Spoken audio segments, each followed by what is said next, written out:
وإن الذين أورثوا الكتاب من بعدهم لفي شك منه مريب. الله قرآن کې ویلي دي په دې کې هیڅ شک نشته چې شاته مونږ کتاب درکړی و. الله دلته د هغوی خلکو خبره کوي چاته چې هغوی کتاب درکړی و او هغوی نه وروستو هغه راتلونکي نسلونه کوم د مشرانو جګړو او جنګونو په وجه شک کې پرېوتل.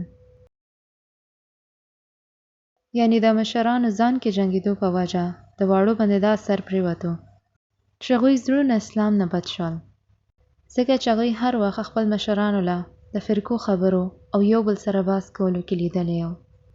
نو هغوی په نظر کې د اسلام یو دومره بده نظریه جوړه شوه او کیدل څه پکار و چې اسلام به موږ له د یو بل نږدې راویستلو ذریعه به جوړېده چې موږ یو بل سره به ښه وو او کافرانو سره به سخت وو. څنګه چې الله ویلي دي اشداء للکفار رحماء بینهم. خو دلته د الله کوم نسل خبره کوي چا د خپل مشرانو له هر وخت یو بل سره جنګ کولو کې لیدلی و. یعنی هغوی فرقو کې پروت وو، یو بل سره د رحم معامله نه کوله. نو د واړه په نظر کې اسلام ښایسته نه ښکارېدو. نو هغوی زړونو کې څه راغی؟ شک راغی. نو راتلونکي نسلونو باندې به د دې څه اثر وي؟ لفي شک منه مریب. په دې کې هیڅ شک نشته چې هغوی زړونو کې شک و. یعنی د راتلونکي نسلونه به اسلام په باره کې شک کې به پرېوځي او دا هر څه چا د لاسه کېږي د هغوی مشرانو د لاسه چاته چې دا واړه ګوري.